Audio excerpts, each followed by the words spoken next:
talking about solving systems of equations. Again, this is just more review from 8th grade in Algebra 1. So first off, just talking about what a solution is. Well, a solution is simply the answer to a system, okay? A solution is an answer to any type of problem. So in this case, if there's only one solution, it just means two lines that cross in one spot. That would be your solution, and that would be intersecting lines. It could also be perpendicular lines, because don't perpendicular lines intersect? Yeah. So intersecting lines, perpendicular lines, they're no different. They have one solution. No solution is parallel lines because they never cross. If they never cross, there's never an exact point where both lines there's never an exact point that would fit both lines. Every point on the top line is completely different from every point on the bottom line. Then there's coincident lines, or infinitely many solutions. That means the lines are drawn on top of each other. You can't really see it in this picture, but essentially it would be if I drew another line right on top of this one, and so they're the exact same line. Every single point on the line is the same, so those are coincident lines with infinitely many solutions. Okay, so this first one, what you want to do is look at how many solutions does this system have. Well, if they're coincident, they have to have the same slope and the same y-intercept. We can already see that those are different. If they're parallel, they have to have the same slope because same slope makes them parallel. Well, these two lines are already solved for y, so we can tell that the slope of this first one is -2. The slope of the second one is 1 because remember your slope is your coefficient in front of x when it's in slope-intercept form. These are both in slope-intercept form, that y equals mx plus b. So we can see since their slopes are different, these have one solution because they are intersecting lines. Okay, for example 2, how many solutions does this one have? Well, first thing, these are not already in slope-intercept form. This one is in standard form, so we know that our slope is -a over b, which in this case would be -3 over 1, so the slope is just -3. Our bottom line, we can divide by 2 to put this in slope-intercept form, and you end up with y equals -3x plus 4. Well, this one also has a slope of -3. Well, since their slopes are the same, you know they're at least parallel. Now we have to double check and see, is it possible for these to be coincident? Well, if I solve this top equation for y, and I subtracted 3x on both sides, you could see that y would equal 4 minus 3x. Isn't that the same thing as -3x plus 4? So the y-intercept of the bottom one is 4. The y-intercept of the top one would be 4. So those would be coincident lines, which would mean that there are infinite solutions.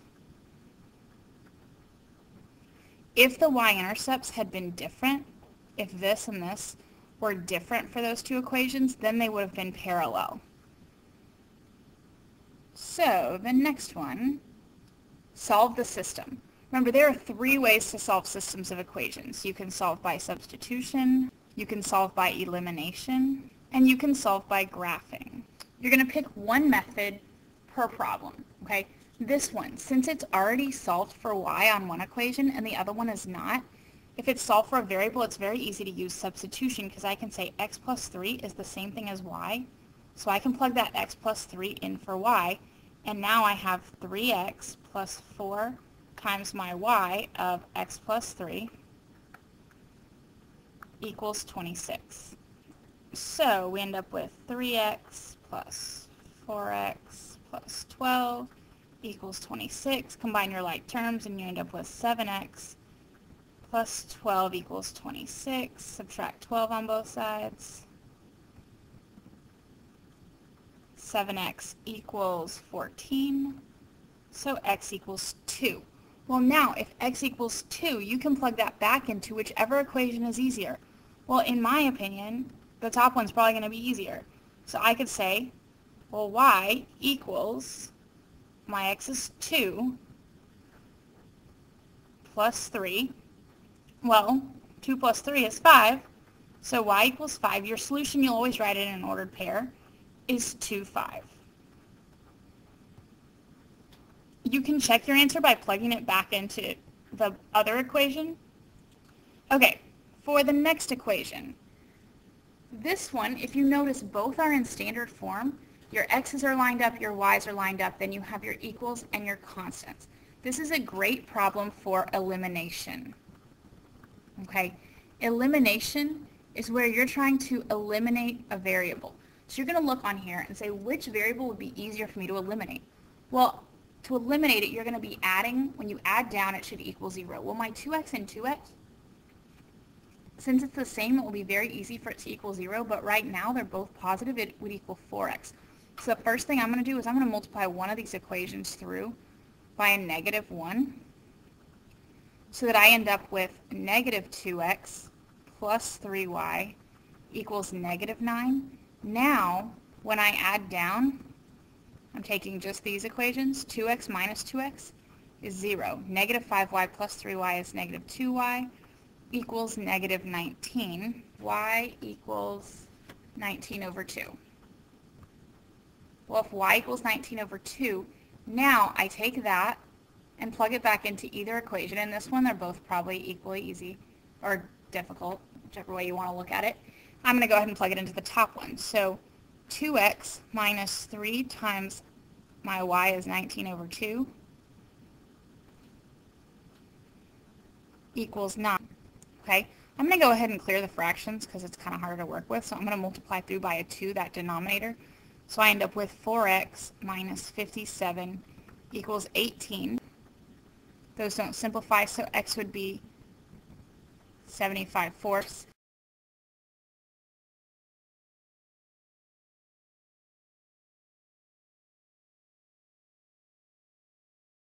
See, these are both solved for y.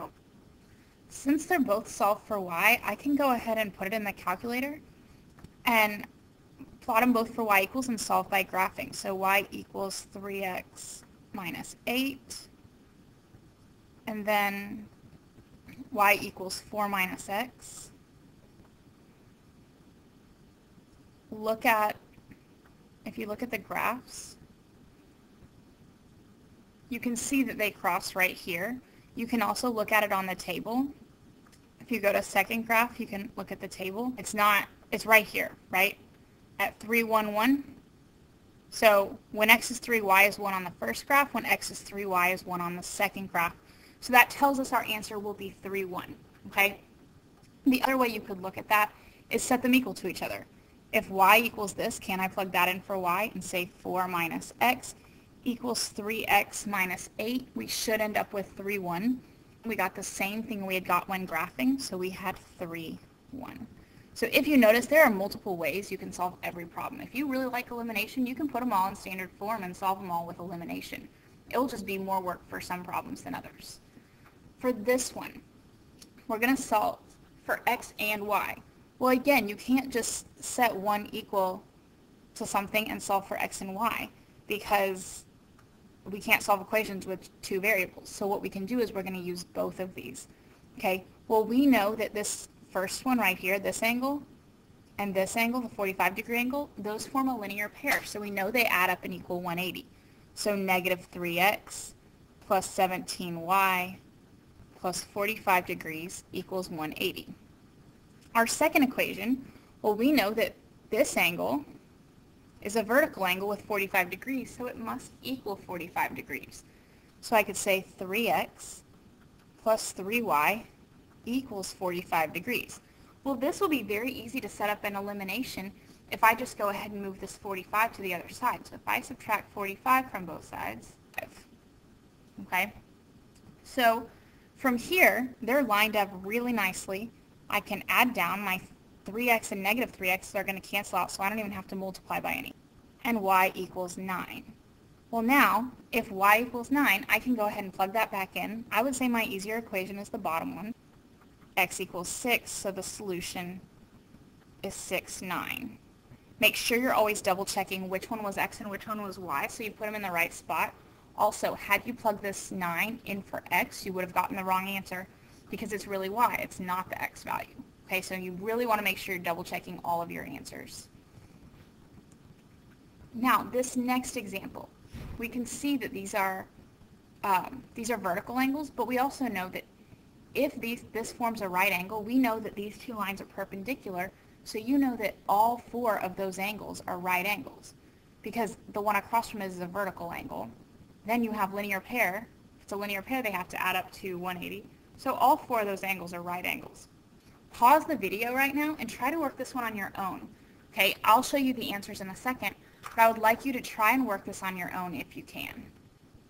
Okay, so what you had to do first is, since our y's would not, neither one of our x's or y's would cancel out, my y's are easier, I chose to multiply through by a -2 so that I would end up with -4y and +4y. So I had to multiply every single term by a -2. Then I could add straight down. I got that x equals 2. I plugged that back into my 19x plus 4y equals 90. Had you plugged it into the other one, it should have still worked. You end up with y equals 13, so our solution is 213. So from here,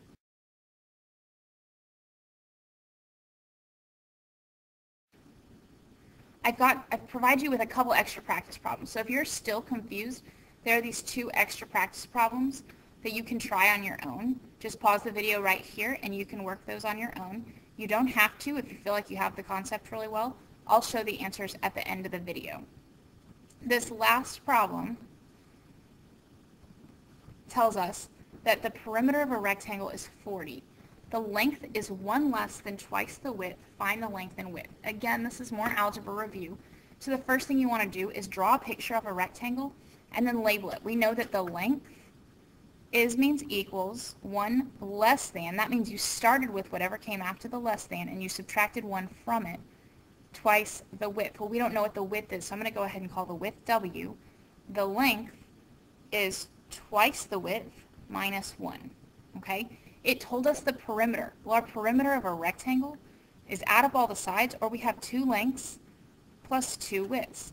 So I know 40 equals 2 times my length is 2W minus 1 plus 2 times my width. If you notice, we are using substitution, because if you have this equation as your length equals twice your width minus 1, and your perimeter is 2L plus 2W, we essentially took the 2W minus 1 and plugged it in for L right here and used substitution.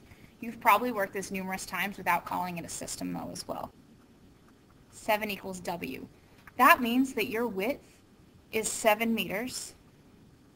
Your length is 2 times 7 minus 1, which would make it 13 meters. Now you can go ahead and do the math. Equals 40. So you know that you got the right answer. Okay? Here are the answers to the extra practice problems. This first one, x equals 5, y equals 10.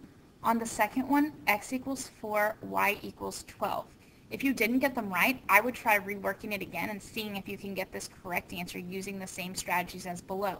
You can tell that the first one, since this was a right angle, you know the lines are perpendicular. If the lines are perpendicular, all 4 of those are right angles. So you would set 10x plus 4y equal to 90 and 26x minus 4y equal to 90. And I would say elimination is probably your best option on that one. On the bottom one, you can see that 18x plus 6y is a linear pair with 36. So you could add those up and set them equal to 180. Then 6x plus 10y is also a linear pair with 36, so you could add those up and set them equal to 180. And at this point, I would solve for standard form and use elimination again, because I personally think elimination is easier when they're close to standard form. But you could also use substitution or solve them for y and graph. Now, note that graphing won't show you if the answers are decimal, okay? It will only work in whole numbers. So you can see it would work on this one, but it's probably going to be your more time-consuming one most of the time. So good luck. Let me know if you have any questions.